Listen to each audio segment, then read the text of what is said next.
Hello everyone, welcome to my new mini blog. আমি সুস্মিতা আবার এসে গেছি ছোট একটা ভিডিও নিয়ে। আজকে আমি বেরিয়ে পড়েছিলাম একটা জায়গায় যাব বলে। আমি শ্যামবাজারের গন্তব্যে যাচ্ছিলাম। শ্যামবাজারে দেখতেই পাচ্ছ লোকজন শপিং করা নিয়ে খুবই ব্যস্ত। এটা মিনার সিনেমা হলের সামনে দিয়ে ক্রস করছি, লোকে প্রচণ্ড ভিড় করেছে।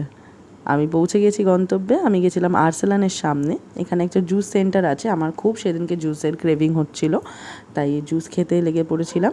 আর এই দোকানটা খুব ফেমাস শ্যামবাজার আর্সেলানের সামনে, খুব ভালো রিজনেবল প্রাইসে জুস সেল করে। সো 50 টাকা, 70 টাকা, 100 টাকার মধ্যে জুস পাওয়া যায়। সো আমি একটা আনারসের জুস অর্ডার করে দিয়েছিলাম।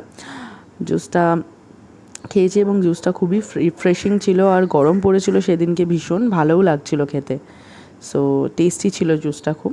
আমি ওয়েট করছিলাম আমার এক বান্ধবীর জন্যে, ও এলে আমাদের একটু বেরোনোর কথা ছিল। সো ওয়েট করতে করতে জুসটাও অলমোস্ট ফিনিশ করে দিয়েছিলাম এবং দেখছিলাম চারিপাশে লোকের মনে কত আনন্দ, সবাই শপিং করা নিয়ে ভীষণ বিজি। ওয়েট করতে করতে আমার বান্ধবী অলরেডি চলে এসছে, দেখতেই পাচ্ছ। এটা দীপান্বিতা। আমাদের কিছু কাজ ছিল, কাজটা মিটিয়ে শ্যামবাজারে আবার ব্যাক করে আমরা একটু শপিং করতে লেগেছিলাম। এই দোকানটায় ক্লিপস অ্যান্ড বাকি জিনিসপত্র খুবই ভালো পাওয়া যায়। খোপা পাওয়া যায়, অনেক রকম চুলের গার্ডার পাওয়া যায়, ডিফারেন্ট ক্লিপসের বাহার এখানে। তো দীপান্বিতা ওইগুলোই চেক করছিল, ওর মনের মতো কিছু হচ্ছিল না, এটা দাও ওটা দাও। সো আমরা কিছু পারচেস করলাম ওখান থেকে, করে আমরা আমাদের নেক্সট ডেস্টিনেশনের জন্য বেরোবো বলে রেডি হচ্ছিলাম। এখানে খুব সুন্দর সুন্দর হেয়ার ব্যান্ডসও আছে, দেখতে পাচ্ছ তোমরা আশা করি। তো এই হেয়ার ব্যান্ডসগুলো খুব এখন চলে, ট্রেন্ডি। অনেক বো টাইপ অফ ক্লিপস আছে। সো অনেক রকম কোরিয়ান স্টাইলের জিনিস আছে। তারপর আমরা বেরিয়ে পড়েছিলাম আমাদের গন্তব্যের জন্য। আমরা যাচ্ছিলাম জুম্বা ক্লাসে। আমাদের জুম্বা 2 দিন ক্লাস থাকে। এই দেখো জুম্বা ক্লাসে এন্ট্রি নিয়ে নিয়েছি। জুম্বা ক্লাস আজকে মোটামুটি খালিই ছিল, আমাদের ক্লাস ছিল আজকে।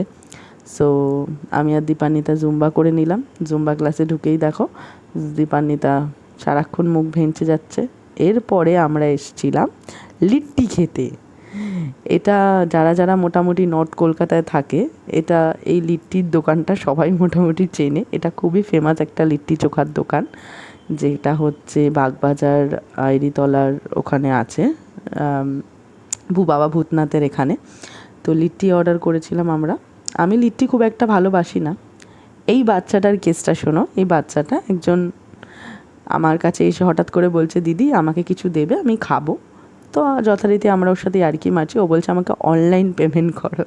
ওই নিয়ে ওর সাথে ইয়ার্কি হচ্ছিলো। এই আমাদের লিট্টি চলে এসছে, লিট্টি খাওয়া হলো। ওরা খাচ্ছিল, আমি ইয়ার্কি মারছিলাম, কারণ আমি লিট্টি খুব একটা ভালোবাসি না। অনেকেরই ফেমাস খাবার এটা। ও দীপান্বিতা খুব ভালোবাসে লিট্টি খেতে। আমাকে বাবা বলছে খা ভাই খা।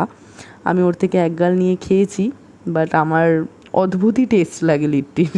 আমি লিট্টি জিনিসটাকে খুব একটা পছন্দ করি না, বাট আমি চা খেতে ভীষণই ভালোবাসি, সে যে কোনো সিজনে। সো এখান থেকে কেশরওয়ালা মালাই চা নিয়েছিলাম, ভীষণ টেস্টি ছিল। ইটস অসম। মানে আইরিতলার এই সাইডে গেলে বা ভূতনাথের এখানে গেলে এই চাটা মাস্ট খাওয়া।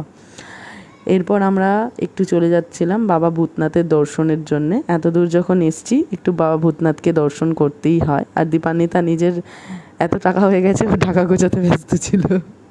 সো বলছিল দেখ আমি প্রচুর টাকা জমাচ্ছি আমার। তো এখানে আমরা বাবা ভূতনাথের এখানে পৌঁছে গেছি দর্শন করার জন্যে। এখানে এলে মনটা খুব ভালো লাগে।